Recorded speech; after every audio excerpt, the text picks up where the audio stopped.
Hey guys, in this video, I will show you how you can import products to Shopify from any website. So make sure to watch the video till the very end. And let's begin. You can take the following steps to achieve this.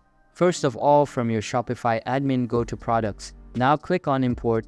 After that, click on Add File and then choose the CSV file that you want to import.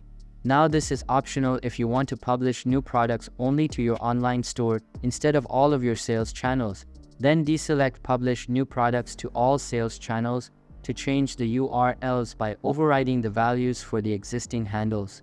Select Override any current products that have the same handle. Existing values will be used for any missing columns. After that, click on Upload and Continue. Now review the details about the import and then click Import Products. So that's basically how you can import products to Shopify from any website. So that's all for this video. Hope you liked the video. Thanks.